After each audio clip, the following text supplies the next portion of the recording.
My boss pointed his finger at me in front of 47 guests and said, "Get on your knees, apologize to everyone." I had spilled a cup of coffee. 1 cup. The liquid was still spreading across the white linen tablecloth when he said it. I apologized. I did what he told me to do.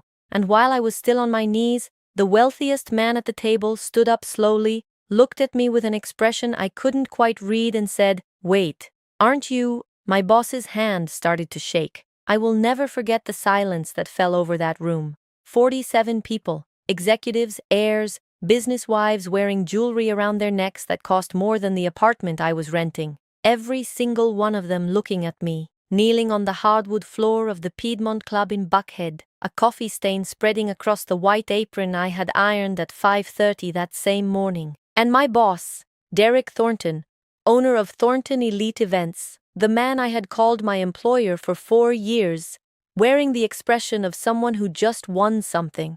He had no idea what was coming, because Derek Thornton, for all the arrogance that other people's money had bought him, had made the classic mistake of treating invisible people as though invisible meant irrelevant. And I, Simone Watkins, 36 years old, born in Macon, Georgia, trained at the Atlanta Art Institute's culinary program, daughter of a church cook, and granddaughter of a woman who sold her pound cakes at the state farmers market every Saturday morning. I was not the least bit irrelevant to the wealthiest man in that room. He just didn't know that yet, and I had to get on my knees for the whole world to see it. If you've ever felt firsthand what it's like to have your work treated as if it has no name, and your effort treated as if it doesn't deserve respect, tell me in the comments right now. I want to know where you're watching from. Hit that like button and subscribe, because this story is for anyone who has ever served someone and been made to feel like serving was something to be ashamed of. It isn't. It never was. And this video is going to show you exactly why. Let me tell you how it all started, because for you to understand what happened in that room and what came after, I need to take you back to the beginning. I need to tell you who I was before Derek Thornton came into my life. I need to tell you about the girl from Macon who arrived in Atlanta with a suitcase, a diploma wrapped in bubble wrap, and an unshakable belief that she had been born to work with food in a way that the world was going to notice. I grew up in Pleasant Hill, on the south side of Macon, working-class neighborhood, small yards, the kind of block where everybody knew which house the good cooking was coming from, and it was yours. My mother, Miss Carolyn, cooked for the church since before I was born.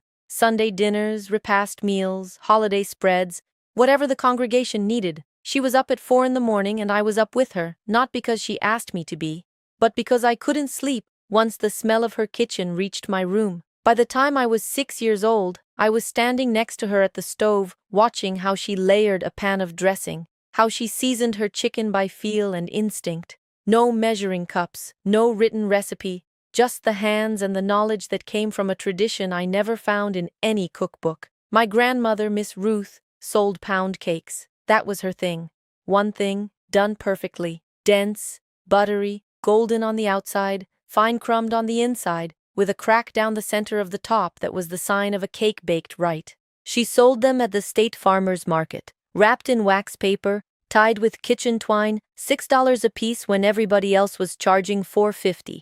And she sold out every Saturday by noon. I learned how to cream butter and sugar before I learned long division. I learned the sound of a properly baked cake before I learned to read a clock. And when my teachers asked what I wanted to be when I grew up, I always wrote the same thing: a chef, not a server, not kitchen help, a chef, the person who creates. At 23, after 2 years working the steam table at a soul food restaurant on Broadway in Macon, and saving every dollar with a discipline that I'm proud of to this day, I had enough to enroll in the culinary arts program at the Atlanta Art Institute. 18 months of training, classical technique, pastry, garde-manger, front-of-house service. I was one of the few students who didn't need to write things down. I already knew most of it through years at my mother's and grandmother's sides. But I learned the vocabulary, the formal technique with its proper names. Learned that what they had been doing by feel for decades had been codified in French culinary texts for 2 centuries. I graduated with honors. I took the photo with my diploma, sent it to my mother. She cried. I didn't cry right then. I cried at 2 in the morning alone, when the joy became relief, and the relief became the sobering awareness that the road was still long. Atlanta was already home by then, but the version of Atlanta I was reaching for, the one where I ran my own kitchen, built my own business, worked for myself, that was still far away.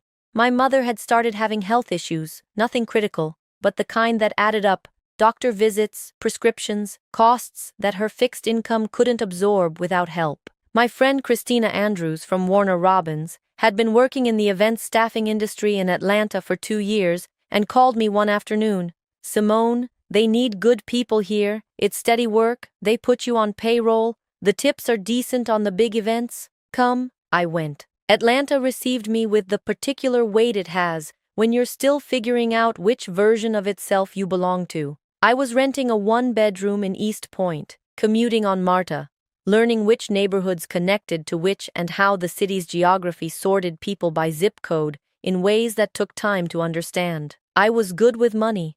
My grandmother had made sure of that. I kept a budget in a small notebook, tracked every dollar going out, gave myself one small luxury per week, usually a coffee at a shop on Peters Street where I would sit for an hour with whatever I was reading and remind myself that this was temporary. The hustle was temporary. The constraints were temporary. The thing I was building was not. Christina got me the interview at Thornton Elite. She lent me a blazer, briefed me on the types of events the company worked, and warned me about Derek Thornton's management style in terms that I heard clearly even if I told myself I could handle it. "He has high standards," she said carefully. "Sometimes he expresses them in ways that are hard, but he pays on time, the payroll is clean, and in this industry that is not something you take for granted." I filed that away, and I walked into that interview with the focused determination of someone who needs the job more than she wants to admit. Thornton Elite Events operated out of a warehouse in Doraville, just outside the perimeter. The company provided service staff, waitstaff, bartenders, event cooks, setup crew for high-end corporate and social events across Metro Atlanta. Weddings at estates in Alpharetta, 50th birthday parties in Buckhead, board dinners in Midtown, product launch cocktail receptions in the West Side Provisions District. The product was elegance. The staff was the scenery, and Derek Thornton was the director. The interview was with him personally. He received me behind a glass-topped desk, charcoal suit, gold watch, silver hair combed to one side. He had a pen he turned between his fingers while he looked over my resume. He read through it, saw the culinary diploma, and said without looking up, "Culinary degree and you're applying to wait tables?" "For now," I said. He looked up at me for the first time. "Assessed. For now works here," he said. "What doesn't work is carelessness, lateness, or lack of presence.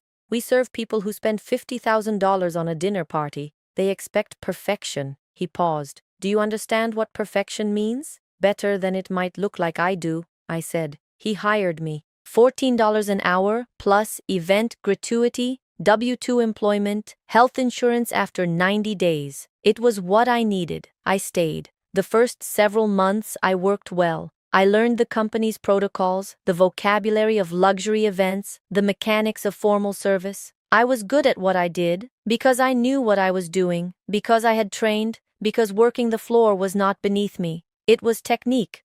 On good nights, it was something close to art. But Derek didn't see it that way. To him, the service staff existed to complete the aesthetic of an event. We were supposed to be silent, efficient, invisible. And under no circumstances were we ever to become the focus of any attention. The first signs of how he saw us surfaced early. During event breaks, the staff ate separately, in a service corridor, sometimes standing. Whatever was left over from the client's spread, distributed without ceremony on a single shared platter. If there was leftover wine, it went down the drain. If there were leftover canapes, they went home with the client's family. For staff, what remained was what remained. Derek called it company policy. I called it something else, but I kept that to myself. There was an unspoken rule: never speak to guests beyond the required minimum. "Still or sparkling, sir?" And that was it. If a guest tried to engage you in conversation, you smiled, gave the shortest honest answer, and moved on gracefully. Derek had said once, at an all-staff training, "You are not part of the event, you are part of the service. There is a distinction." Nobody responded. I looked at the floor and said nothing. The name Derek used for me was not my name. It was the Macon girl, said with a faint edge. the way some people say where you're from as though geography is a character flaw. Is the Macon girl here yet? Tell the Macon girl to cover table 6. I corrected him once early on. Simone. My name is Simone. He looked at me with the expression of someone who heard a sound with no particular meaning and resumed his conversation with someone else. After that, I stopped correcting him. But I never stopped counting. There were security cameras in the company's warehouse. Derek made it known that footage was periodically reviewed. What that meant in practice, none of us knew for certain. But the uncertainty was enough to create a climate of constant surveillance that he maintained deliberately. I needed the job. My mother depended on what I sent home every month. I stayed. The event at the Piedmont Club happened on a Thursday in October.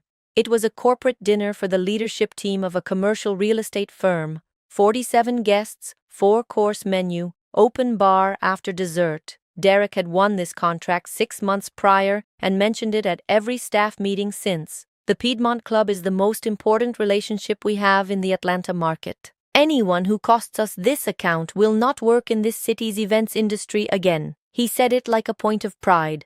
I heard it as a warning. I was in the 3rd course, filet with a red wine reduction, accompanied by roasted root vegetables. When it happened, I was carrying a tray of espresso cups that would be served alongside the dessert course, moving through a narrow corridor between the head table and the service station. One of the guests pushed back his chair without checking behind him. My right leg caught the chair leg. The tray shifted. One espresso cup, with perhaps an ounce and a half of liquid, slid off the edge and came down on the white linen tablecloth. It did not hit any guest. It did not break. It left an oval stain, dark brown against white linen, about the size of a playing card. The 3 people nearest to it looked down, then back up at me. I was already moving to address it. I'm so sorry. I can have this treated right now if... Derek was about 15 feet away. He had turned at the sound of the tray shifting. He looked at the stain. He looked at me. And then he began walking toward me with that deliberate, unhurried pace that I had learned in 4 years meant he had decided to make something out of this. The nearest conversations went quiet. Within a few seconds, the whole room had followed. That was an unacceptable lapse in attention, he said. Mr. Thornton, a guest moved the chair and I did not ask for an explanation. His voice was the controlled kind that is more frightening than loud. He was not raising it. He was projecting. Every person in that room could hear every word, and that was entirely intentional. You damaged club property. You disrupted our client's dinner. I can address the stain right now if you'll allow me 2 minutes. You will not be addressing anything. He let a pause land in the room like a stone in still water. Get on your knees. He said it evenly, the way someone states a condition they have already decided on. And apologize to every person at this table. The room was completely silent. I heard Christina, somewhere behind me, stop moving. I looked at Derek for 1 full second. His face told me everything I needed to know about what he thought the distance was between us. I bent my knees. I lowered myself, and I knelt on the hardwood floor of the Piedmont Club, in the middle of a dinner for 47 people, in the white apron I had ironed at 5:30 that morning. I apologize, I said, to the table, to the room, to the 47 pairs of eyes that were watching. It was an accident. I am sorry for the disruption. Silence. Then a chair moved. Not the shifting of someone adjusting their weight, the deliberate scrape of someone standing up. I looked up. The man at the far end of the table was on his feet, 60-something, silver-haired, no tie, the kind of presence that fills a room without effort. He was looking at me with an expression I could not immediately name. It was not embarrassment. It was not sympathy. It was something much more specific than either. Hold on a second, he said, to the room, to Derek. His voice was quiet and it carried everywhere. Aren't you the woman from the Teague Harris wedding, in Alpharetta, 2 years ago? Derek's arms, still crossed, went very still. The catering situation, Lawrence Webb continued. He was still looking at me. You cooked for 200 people in 4 hours when the contracted caterer had to cancel. I was there. I watched you. He paused. I never caught your name. Simone Watkins, I said. He said it back quietly, the way someone places a name somewhere they intend to keep it. Then he turned to look at Derek. The expression on his face was not anger. It was something colder and more deliberate than anger. The expression of a man who has witnessed something and has already made a decision about it.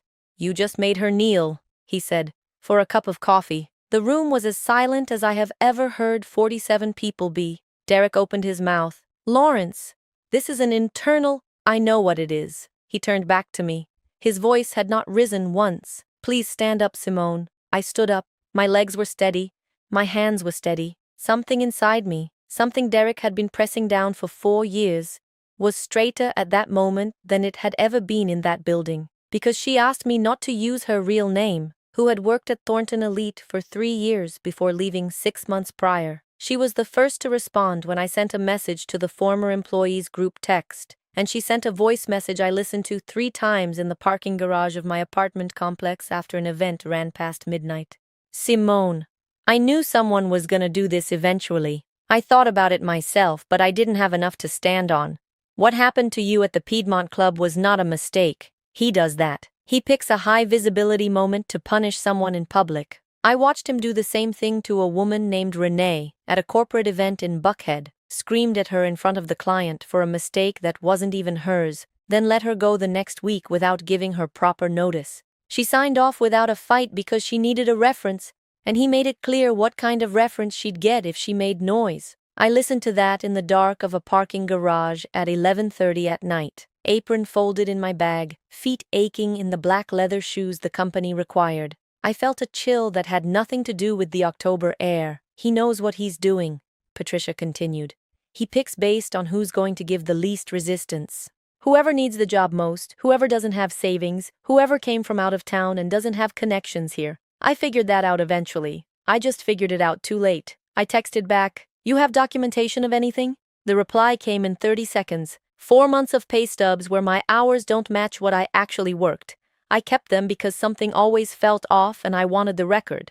I still have them. I breathed slowly. And then I asked the question I needed to ask.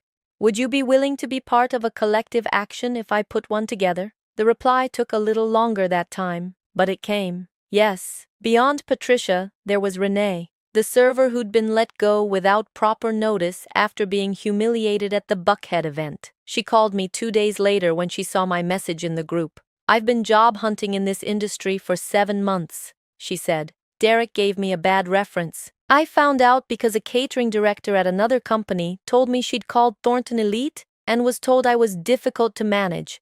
I have that in a text message she sent me documenting what she was told. And pay records? 18 months of pay stubs. I photographed them as I got them because the hours never added up and I kept thinking I was going to do something about it. Renee," I paused.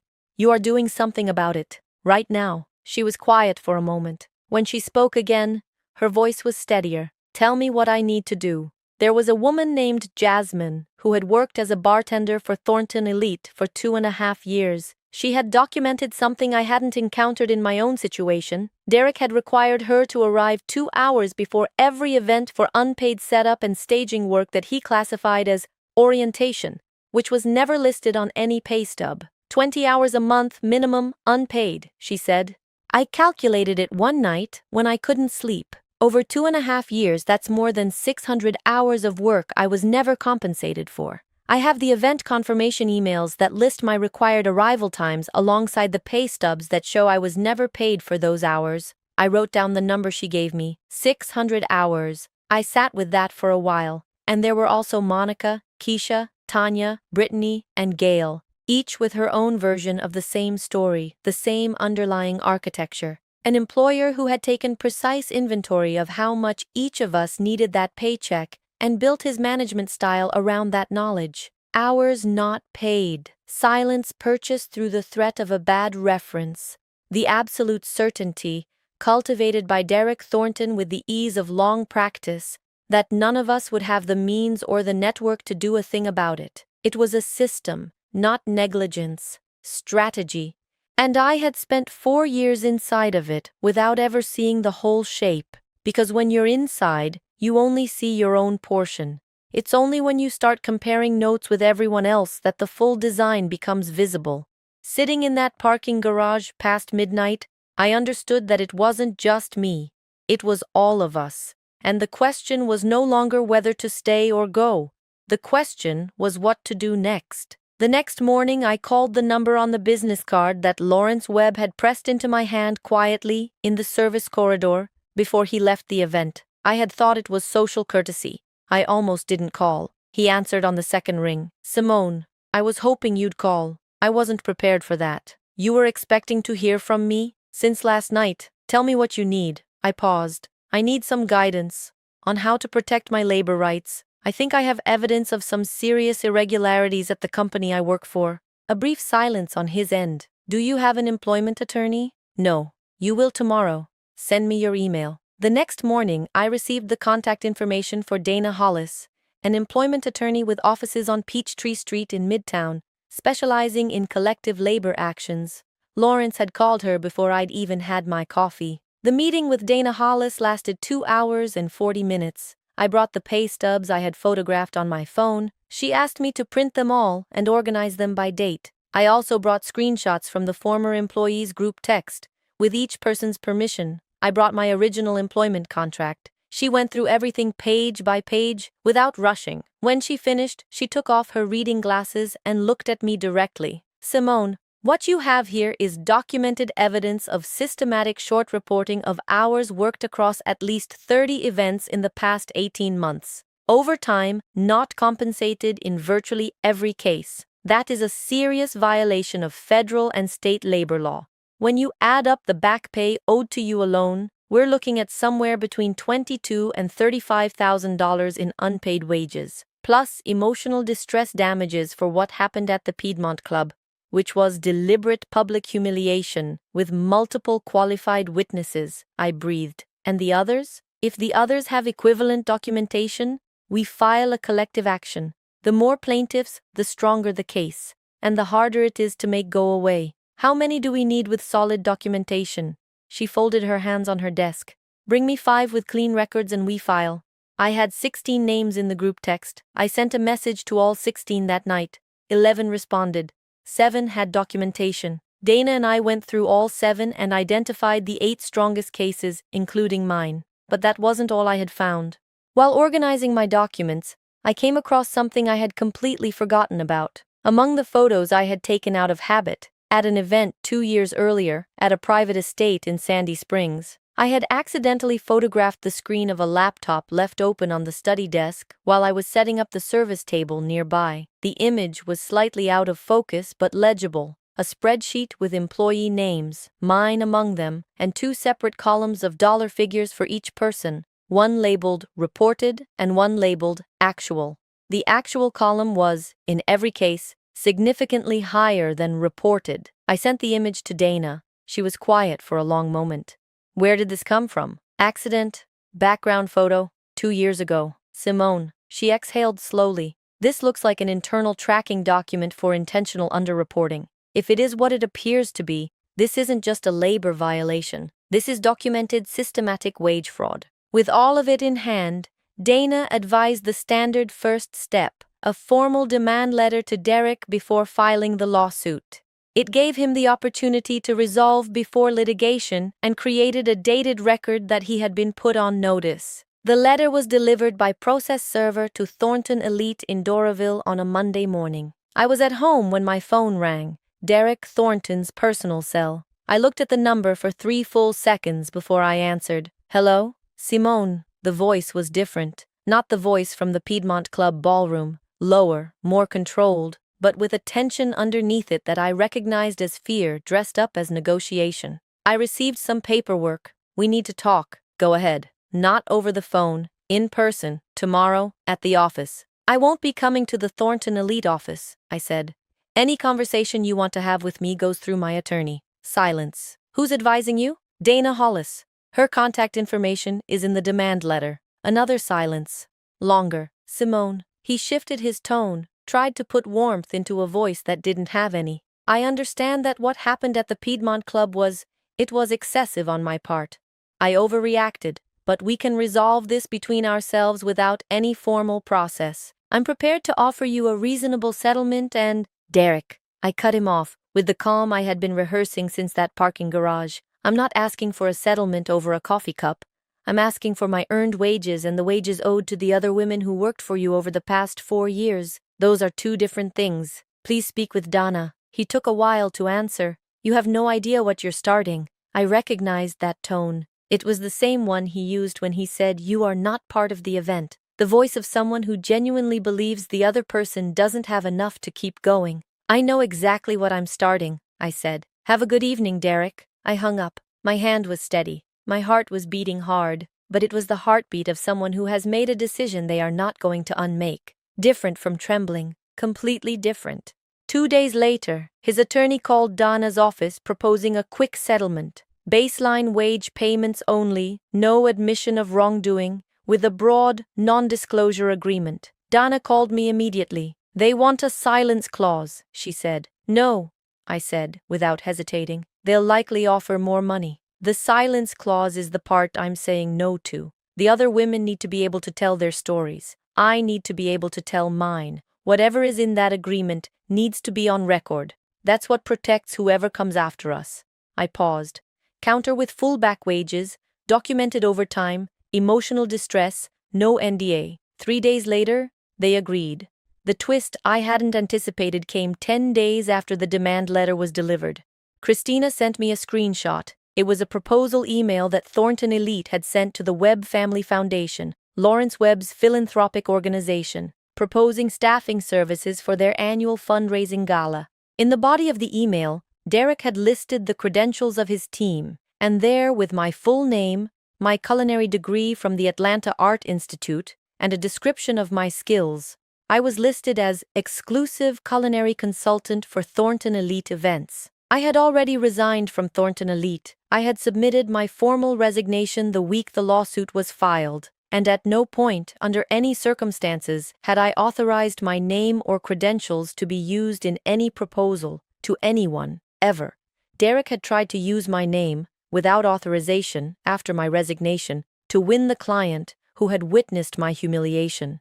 The same client who had quietly helped set everything in motion. When I showed the screenshot to Dana, she paused for a moment. "Unauthorized use of a former employee's name and credentials for commercial gain. That's misappropriation of professional identity. We're adding it." She added it. When Lawrence Webb received Thornton Elite's proposal with my name in it, he called me within the hour. "Simone, did you authorize this?" "No, not at all." "Understood." A brief pause. "I'm going to respond that the proposal is being declined due to unverified and improperly attributed references, and I'll be copying my legal team." "Thank you, Mr. Webb." "Don't thank me. He underestimated you once. Looks like he was trying again." That was what Derek Thornton never understood.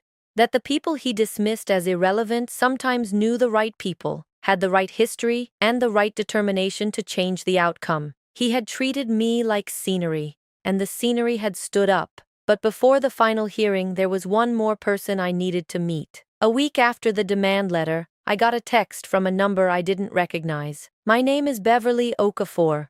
I was a silent partner in Thornton Elite for 3 years.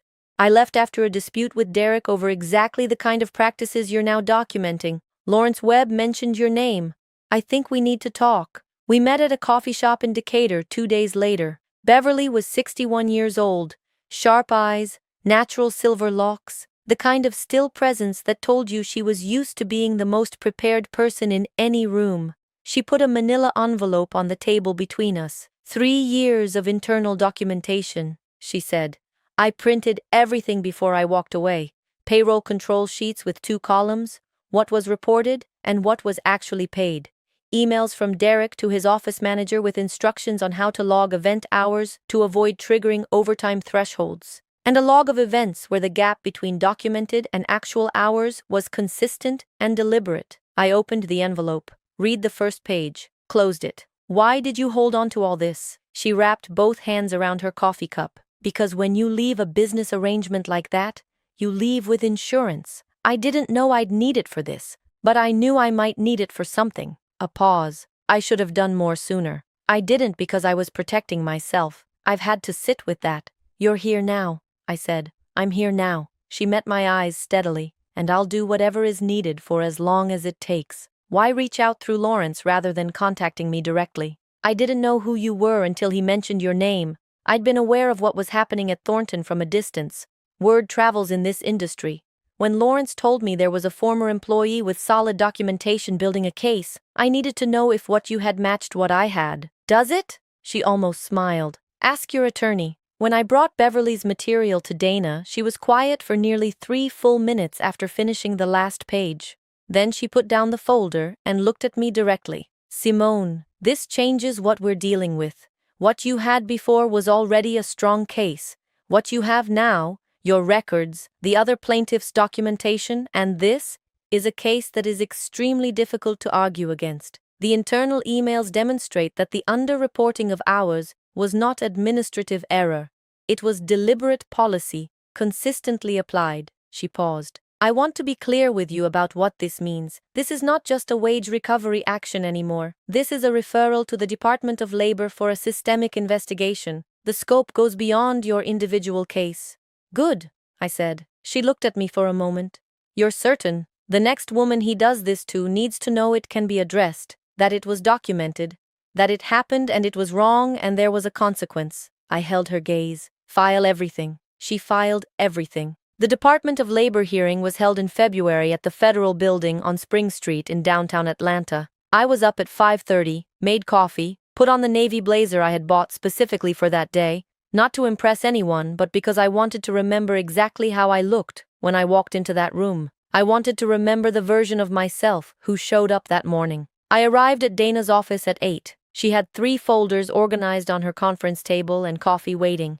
Christina was in the lobby, there to hug me before we went in. Beverly arrived 10 minutes later, in the same camel-colored coat she always wore, with that expression of quiet resolve I had come to rely on. The hearing room had cream-colored walls, gray laminate tables, 2 rows of plastic chairs, and an American flag in the corner. Nothing cinematic, nothing grand, a functional room where labor disputes got resolved every single day. But for me, it was the most important room I had ever walked into.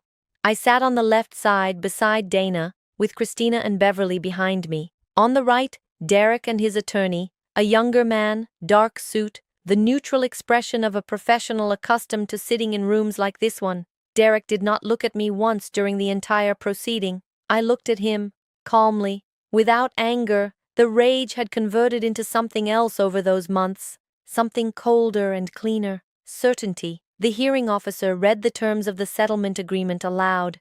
Every dollar amount, every clause, every acknowledgement. When he reached the section on emotional distress damages for the Piedmont Club incident, his voice did not change pace. It was legal text like any other. But I heard every word as though spoken in slow motion. Deliberate public humiliation, in the presence of qualified witnesses, in the exercise of supervisory authority. Derek adjusted his tie. Once, twice. His attorney signed first, then Derek, with a pen that seemed to weigh more than any object I had ever watched someone hold. I watched his hand move across the signature line. I watched him press down. I thought of the ballroom at the Piedmont Club, the hardwood floor under my knees, 47 pairs of eyes. I thought of 4 years of the Macon Girl and corridor dinners, and photographed pay stubs at midnight. Then Dana signed. Then me. When the hearing officer declared the agreement accepted and closed the session, the sound of the stamp on the paper echoed in that hearing room in a way that was completely out of proportion with the size of the object. In the hallway outside, I stopped. I breathed. I looked up at the gray ceiling of a federal building I had never set foot in before this case, and I thought about the girl from Macon who had arrived in Atlanta with a suitcase and a diploma wrapped in bubble wrap. Christina came and put her arms around me. She didn't say anything for a long time. Beverly stood on the other side and rested her hand on my shoulder. "How are you doing?"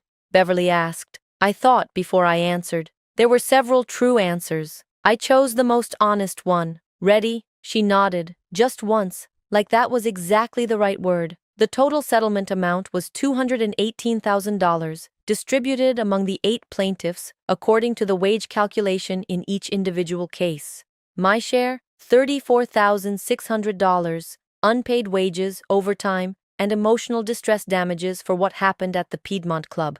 The Department of Labor investigation into Thornton Elite's systematic wage underreporting was opened the same week, based on the formal complaint Dana filed with the full documentary record, including the internal emails Beverly had preserved. The resulting penalty was assessed at $162,000, covering violations documented across 36 events over 4 years. The Piedmont Club declined to renew Thornton Elite's preferred vendor contract for the following season. Word traveled quietly through Atlanta's high-end events industry, and that market is smaller than it looks from the outside. 2 corporate clients followed with their own contract terminations over the next few months. In March, Derek's silent business partner filed paperwork to withdraw from the company. I heard all of this from Beverly, who still had contacts in the industry. I wasn't following it closely anymore. I didn't need to. 6 months after the hearing on Spring Street, Watkins Culinary Group had 3 steady monthly contracts, 2 with law firms in Midtown that needed executive lunch service and meeting catering, and 1 with a contemporary art gallery in the Old Fourth Ward that hosted monthly opening receptions. 7 employees, all on payroll, all with proper hours, all with the rights I had learned the hard way, what it meant to be denied. The kitchen, actually an hourly rental commercial kitchen space in a culinary incubator in Ponce Highland, had a work table with my laptop, my recipe journal, and a photo of my mother and grandmother beside the window.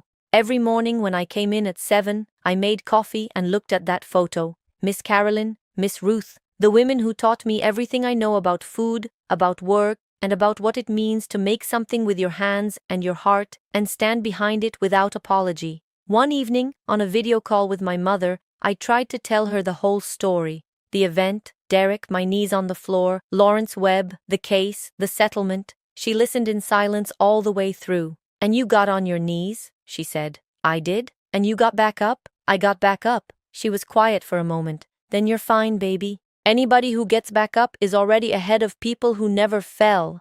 I think about that every time someone asks me whether it was worth it. It was. Every dollar, every hour, every pay stub I photographed at midnight after a 12-hour shift on my feet. There is something I need to tell you before we're done.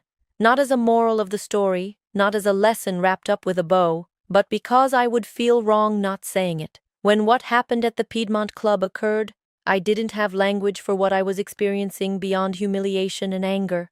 But later, when I started to understand my rights, I learned to identify what had been happening to me for 4 years. And what had been happening has a name. Workplace harassment. That is what it is when an employer uses the power of their position to demean, intimidate, humiliate, or diminish an employee, not as a legitimate performance correction, but as an assertion of dominance. It was not a one-time thing when Derek called me the Macon girl in that tone. It was not a one-time thing when he fed us in hallways while clients dined in ballrooms. What happened in that ballroom was not an impulsive reaction to spilled coffee. It was a calculated performance for an audience. A choice, deliberate.